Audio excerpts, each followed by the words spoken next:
warahmatullahi wabarakatuh. Saya Ade Nur Rohmah dengan nomor induk mahasiswa 11940200003, jurusan Komunikasi Penyiaran Islam semester 3. Di video kali ini saya akan menerangkan tentang metodologi dakwah generasi Z. Oke, sebelumnya kita harus mengetahui apa itu metodologi. Metodologi berasal dari dua kata. Yang pertama itu metode dan yang kedua itu logos. Metode itu berarti cara yang tepat untuk melakukan sesuatu. Sedangkan logos itu adalah ilmu pengetahuan. Jadi metodologi adalah cara melakukan sesuatu dengan menggunakan pikiran secara maksimal untuk sesuatu tujuan atau untuk mencapai suatu tujuan. Kemudian kita juga harus paham apa itu dakwah. Nah, menurut Habib Muhsin, dakwah adalah sebuah proses penyampaian informasi ajaran Islam dengan tujuannya merubah sikap dan tingkah laku seseorang agar lebih positif.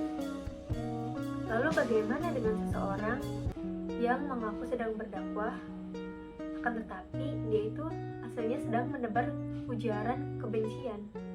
Ujaran kebencian itu bukanlah dakwah.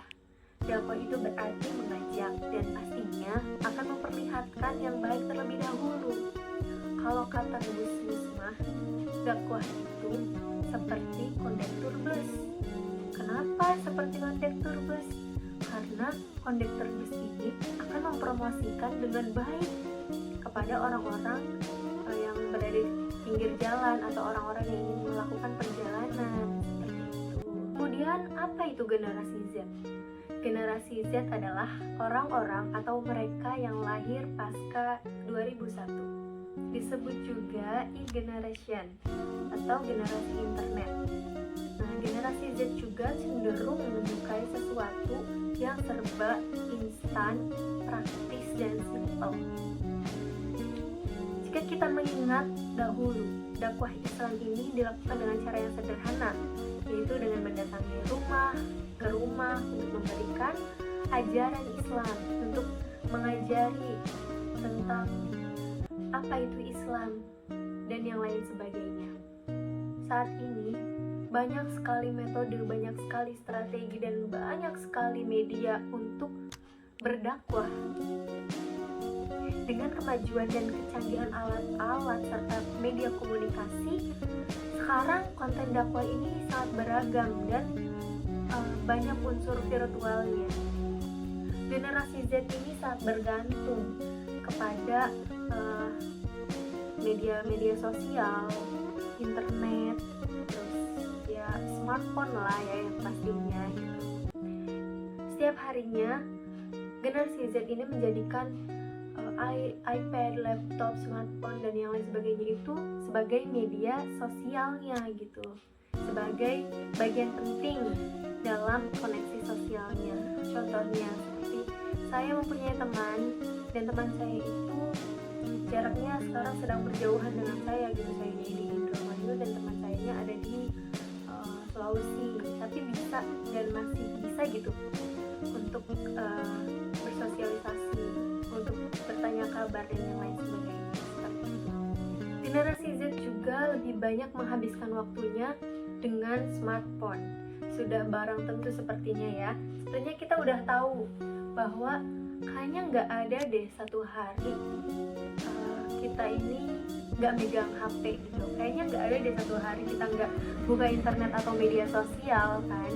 Sampai-sampai ada loh yang dia itu nggak pernah keluar rumah, dan sekalinya keluar rumah nggak pernah ngobrol sama tetangga atau nggak pernah bersosialisasi sama orang-orang yang ada di rumah gitu. Itu jangan sampai ya. Kita tetap main HP ya mangga gitu, cuman harus paham juga bersosialisasi sama orang-orang yang ada di rumah dan orang-orang yang ada di sekitar kita. Dakwah akan lebih menarik apabila melalui media sosial seperti sekarang kan udah banyak ya video-video ceramah di YouTube, kemudian di Instagram, di Facebook, pokoknya banyak deh Nah itu tuh bakalan menarik generasi Z, karena generasi Z ini mainnya bukan di kehidupan nyata gitu, tapi seringnya mainnya di media sosial, di kehidupan maya ya. Jadi dengan kita bersosial media, kita harus bisa menyaring gitu, dan bisa menggunakan sosial media ini dengan baik, dengan memanfaatkan. Contohnya seperti ini, saya main Instagram. Nah di Instagram saya sering membagikan misalnya hadis atau cerita Rasulullah yang di dalamnya itu pasti banyak kebaikannya, seperti itu teman-teman.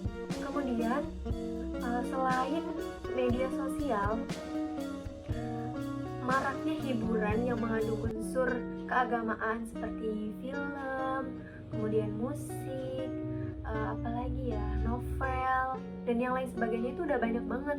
Dan isinya itu bukan hanya sekedar hiburan, akan tetapi ada nilai-nilai baik, ada nilai-nilai positif, nilai-nilai keagamaan yang sangat luar biasa di dalamnya gitu.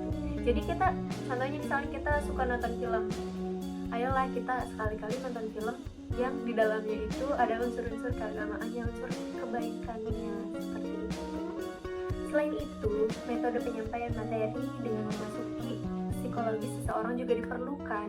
Misalnya, mereduksi kata dari sebuah film yang sedang viral, seperti itu.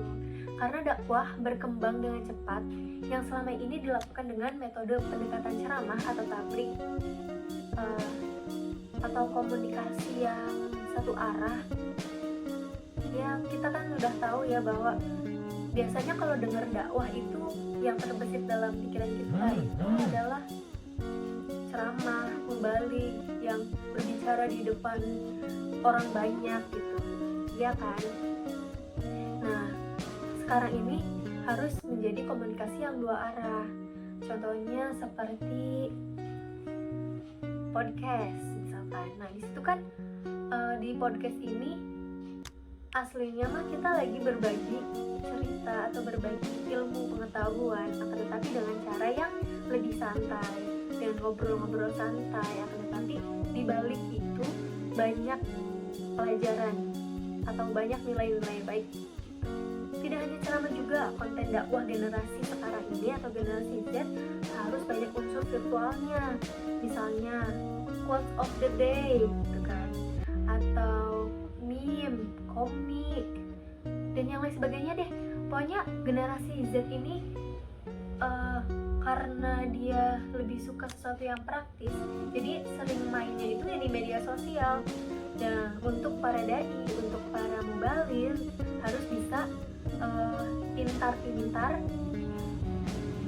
mengambil kesempatan ini, mengambil, hayolah bareng-bareng gitu kita berdakwah melalui media sosial gitu, biar anak-anak muda bisa nonton, biar anak-anak muda bisa belajar di situ.